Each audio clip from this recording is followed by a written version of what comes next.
اللہ کی عطاؤں میں غربا کو، قریبیوں کو، رشتہ داروں کو، بہن بھائیوں کو تھوڑا شریک کر لیں، تاکہ وہ جو آسودگی اللہ نے ہمیں دی ہے اس میں سے دوسروں کو بھی کچھ نفع ملے۔ اور یہ جو ایام ہے عید میلاد النبی کے، ان ایام میں بالخصوص ہمیں غریبوں کے ساتھ، یتیموں کے ساتھ، بیواؤں کے ساتھ، مساکین کے ساتھ، لاچاروں کے ساتھ اس لحاظ سے زیادہ مدد کرنی چاہیے کہ میرے رسول پاک انہی کے لیے تو زیادہ رحمت بن کے آئے۔ ہم کہتے ہیں نبی پاک کا میلاد ہوا، جس کا میلاد ہوتا ہے وہ خدا نہیں ہوتا، جو پیدا ہوتا ہے وہ رب۔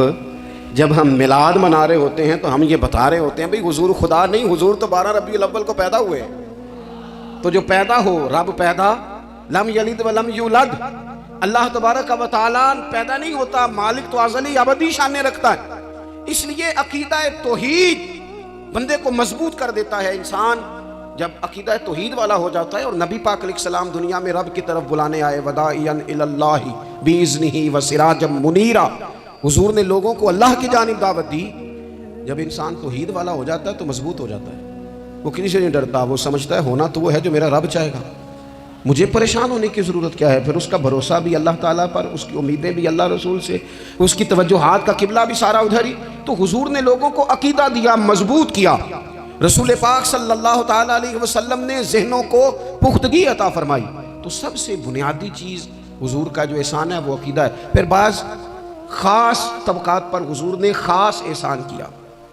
آج بھی پوری دنیا میں ڈنڈورا پیٹا جاتا ہے عورتوں کے حقوق کا، پوری دنیا کے اندر، اور بعض لوگ عورتوں کو بڑا دھوکہ دیتے ہیں، کہتے ہیں تمہیں حق نہیں ملتے لہٰذا تم سڑکوں پہ آ جاؤ، معاذ اللہ، تمہیں حق نہیں ملتے لہٰذا تم معاذ اللہ بازاروں کی رونق بن جاؤ۔ عورتوں کو بڑا پریشان کیا جاتا ہے حقوق کے تعلق سے۔ نبی پاک علیہ السلام کی آمد سے پہلے کوئی خاتون کے ساتھ سلوک اچھا نہیں کیا جاتا تھا، اس کا کوئی جائیداد میں حصہ نہیں تھا۔ عورت کا خامد اگر فوت ہو جاتا تو اپنے سسرال کے خاندان کی پراپرٹی بن جاتی معاذ اللہ، اور جس کے مرضی چاہے سپرد کر دیتے۔ ہندوستان کے بعض علاقوں میں ایسی کبھی رسمیں بھی پائی جاتی تھی کہ بعض عورتیں اپنے خامد کے ساتھ جل جانا مناسب سمجھتی تھی کہ بعد میں کوئی زندگی تو ہوگی نہیں، اور بیوہ خاتون اور طلاق یافتہ خاتون، اس کے بارے میں تو لوگوں کا خیال تھا کہ شاید یہ خاتون بالکل سوسائٹی اور سماج کا حصہ ہی نہیں ہونی چاہیے۔ قربان جائیں، یہ اعزاز میرے نبی پاک نے دیا ہے۔ حضور نے پہلی شادی ہی اس خاتون سے کی ہے جن کا پہلے بھی نکاح ہو چکا تھا، اور خاتون کو حضور نے حقوق دیے، جائیداد میں حصہ دیا۔ کہا جو بیٹیوں کی، بہنوں کی پرورش کر کے آئے گا اور اچھی پرورش کر کے انہیں روانہ کر دے گا، جس طرح میری 2 انگلیاں جڑی ہوئی ہیں میرے ساتھ جڑ کے جنت میں جائے گا۔ اور ایک روایت میں فرمایا کہ جب کسی کے ہاں بیٹی پیدا ہوتی ہے نا تو اللہ فرشتوں کو بھیجتا ہے، اور وہ اس کے گرد کھڑے ہو جاتے ہیں اور گھر والوں کو سلام کہتے ہیں، اور کہتے ہیں یہ ضعیفہ ایک ضعیفہ سے پیدا ہوئی ہے، یہ کمزور، یعنی صنف کے لحاظ سے کمزور، نازک بچی ایک نازک ماں سے پیدا ہوئی ہے۔ فرشتے کہتے ہیں جو اس کی پرورش کرے گا نا، اللہ قیامت تک اس کی مدد کرے گا، اس کی ہمیشہ مدد ہوتی رہے۔ اور نبی پاک صلی اللہ تعالیٰ علیہ وسلم کی خدمت میں آ کے جب خواتین نے کہا تھا نا یا رسول اللہ، ہمارے تو دین دنیا کے معاملات میں مردوں کے تعلق سے کمزوری ہے، کئی دن تو ہم ویسے نماز نہیں پڑھ سکتی مہینے میں، کئی دن تو ہم ویسے عبادات کے قریب نہیں جا سکتی، جہاد میں ہم نہیں جاتی، گواہی ہماری مردوں کے برابر نہیں، تو یا رسول اللہ صلی اللہ علیہ وسلم ہمارا بھی کوئی اعزاز ہے۔ تو حضور نے فرمایا جب کوئی خاتون حاملہ ہوتی ہے نا تو اللہ اسے اتنا ہی ثواب دیتا ہے جتنا جہاد کرنے والے کو ثواب دیتا ہے، اور جب بچہ پیدا ہوتا ہے تو اللہ تعالیٰ اسے شہادت کا درجہ عطا کرتا ہے، اور جب وہ بچوں کو دودھ پلاتی ہے تو رب اسے غلام آزاد کرنے کا ثواب عطا کرتا ہے۔ ایک دفعہ نا نبی پاک صلی اللہ تعالیٰ علیہ وسلم کی خدمت عالی مرتبت میں حضرت عائشہ صدیقہ رضی اللہ تعالیٰ عنہ نے ایک واقعہ عرض کی حضور آج میرے ساتھ عجیب معاملہ ہوا، میں گھر میں اکیلی تھی تو ایک خاتون 2 بیٹیوں سمیت آئی، اس نے کہا کہ میں بھی بھوکی ہوں، میری بیٹیاں بھی پریشان ہیں، کھانا نہیں کھایا۔ سیدہ پاک کہتی ہیں یا رسول اللہ میرے پاس بھی 3 کھجوریں تھیں گھر میں پڑی، یہ 2 جہاں کے شاہ ہیں پر پاس کچھ رکھتے نہیں، اور 2 جہاں کی نعمتیں ہیں ان کے خالی ہاتھ میں۔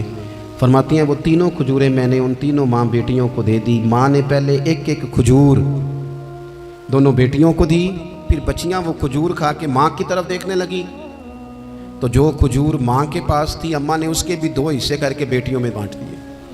حضرت عائشہ عرض کرنے لگی یا رسول اللہ میں نے یہ بڑا نرالا رنگ دیکھا ہے، ماں کا اپنے بچوں سے پیار کا انداز۔ تو حضور نے کیا فرمایا،